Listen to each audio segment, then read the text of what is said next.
2024 সালে আমাদের কেকেআর দল চ্যাম্পিয়ন হয়েছিল। সবাই ভেবেছিল সেটা শ্রেয়াস আইয়ারের দুর্দান্ত পারফরমেন্সের জন্য, দুর্দান্ত ক্যাপ্টেন্সির জন্য। কিন্তু 2025-এ আইয়ার যখন পাঞ্জাবের হয়ে খেললেন এবং ক্যাপ্টেন্সিও করলেন, তখন তিনি পারলেন না পাঞ্জাবকে প্রথমবারের জন্য ক্যাপ্টেন্সি করে দুর্দান্তভাবে কাপ জিতিয়ে দিতে। তাহলে কি 2024 আইপিএলে আমাদের কেকেআর দলের আসল নায়ক ছিলেন গৌতম গম্ভীর? মেন্টর হিসেবে কেকেআর এর জন্য ট্রফি আনার পিছনে একটা বিশাল বড় ভূমিকা পালন করেছিলেন। হয়তো 2025 আইপিএলে কোনো কিছু একটা ছোটখাটো ফল্টের জন্য পাঞ্জাব কিংসের হয়ে খেলা শ্রেয়াস আইয়ার কাপ হাতছাড়া করল। চলো সেটা সম্পর্কে বিস্তারিত জানবো আজকের ভিডিওতে। তাহলে বন্ধুরা অবশ্যই ভিডিওটি স্কিপ না করে ভিডিওর শেষ পর্যন্ত অবশ্যই থাকুন, কারণ এই ভিডিওটা দেখার পর আপনার মনে একটা আলাদা চিন্তার উদ্রেক হবে। নমস্কার বন্ধুরা, ওয়েলকাম টু ক্রিকেট ক্র্যাফট, যেখানে ক্রিকেট মানে শুধু খেলা নয়, এখানে প্রতিটা ম্যাচের পিছনে লুকিয়ে থাকা চূড়ান্ত সত্য, গভীর গল্পকে আমরা উন্মোচন করে থাকি। আজকের ভিডিওতে আমরা আলোচনা করব কেকেআর 2024 সালে যে চ্যাম্পিয়ন হয়েছিল তার আসল কৃতিত্ব কার। 2024-এ কেকেআর এর ক্যাপ্টেন শ্রেয়াস আইয়ারের, নাকি 2024-এই আমাদের কেকেআর দলের মেন্টর গৌতম গম্ভীরের? কেন 2025 আইপিএলে পাঞ্জাব কিংসকে ফাইনালে নিয়ে গিয়েও ট্রফি জেতাতে পারলো না এই শ্রেয়াস আইয়ার? সেই রহস্যগুলো তুলে ধরবো আজকের ভিডিওতে। তাহলে বন্ধুরা অবশ্যই ভিডিও শেষ পর্যন্ত দেখুন। 2024 আইপিএল এর ফাইনালে কেকেআর দুর্দান্ত পারফরমেন্স করেছিল এবং টুর্নামেন্টটি জিতে নিয়েছিল। শ্রেয়াস আইয়ার ছিলেন এই দলের ক্যাপ্টেন, তার নেতৃত্ব প্রশংসিত হয়েছিল চারিদিকে। কিন্তু এক জিনিস সবাই হয়তো নজর করেননি, সেটি হলো দলের মেন্টর হিসাবে ছিলেন গৌতম গম্ভীর, যিনি আগে কেকেআর এর পাওয়া দুটো কাপই ওনার ক্যাপ্টেন্সির আন্ডারে পেয়েছিল।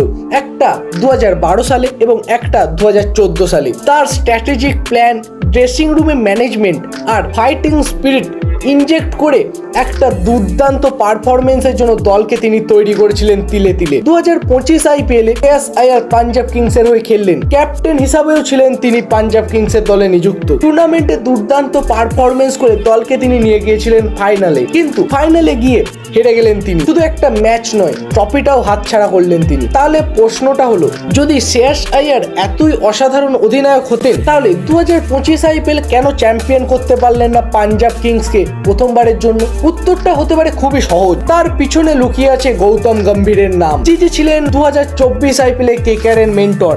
কিন্তু এই গৌতম গম্ভীর ছিলেন না মেন্টর হিসেবে 2025 আইপিএলে পাঞ্জাব কিংসের ড্রেসিং রুমে। সেই ট্যাকটিক্স মাথা, ড্রেসিং রুমের সেই পরিবেশ পায়নি পাঞ্জাব কিংসের অধিনায়ক শ্রেয়াস আইয়ার। 2024-এ কেকেআর দলের প্লেয়ারদের মধ্যে যেমন সেন্সারি ছিলেন, তেমনই ছিল একটা লক্ষ্য, ট্রফি জয়ের। এই ফোকাস, এই আগ্রাসী মনোভাব গড়ে তুলেছিলেন শুধুমাত্র গৌতম গম্ভীর। তিনি কেমন করে প্লেয়ারদের একসাথে খেলতে হবে, চাপের মুহূর্তে কাকে কিভাবে ব্যবহার করতে হবে, সেই অভিজ্ঞতা শ্রেয়াসের নেতৃত্বে সফল করতে অনেকটাই সাহায্য করেছিল। তাই প্রশ্ন এখন উঠছে, কেকেআর 2024 আইপিএল এর ট্রফির জয়ের পিছনে আসল মাস্টার মাইন্ড কে, গৌতম গম্ভীর নাকি শ্রেয়াস আইয়ার? তবে যেহেতু 2025-এ পাঞ্জাবে গম্ভীর ছিলেন না, তাই আইপিএল এর নেতৃত্বেও ট্রফি এলো না শ্রেয়াস আইয়ারের। তাহলে বন্ধুরা আপনাদের মতে কি মনে হয়, কেকেআর যে 2024 সালে চ্যাম্পিয়ন হয়েছিল তার আসল কারিগর কে, শ্রেয়াস আইয়ার নাকি ড্রেসিং রুমে বসে থাকা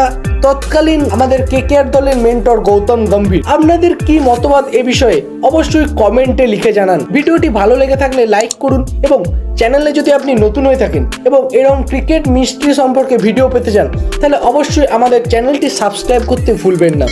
আর বন্ধুরা চ্যানেলটি সাবস্ক্রাইব করে অবশ্যই পাশে থাকা বেল আইকনটি অবশ্যই প্রেস করে দেবে, তাহলে তুমি সমস্ত আপডেট সবার আগে নোটিফিকেশনের থ্রু পেয়ে যাবে। তাহলে বন্ধুরা আজকের মতো এখানেই থাক, ফিরে আসছি খুব শীঘ্র ক্রিকেটের নতুন নিউজ নিয়ে। ততক্ষণের জন্য জয় হিন্দ, জয় কেকেআর।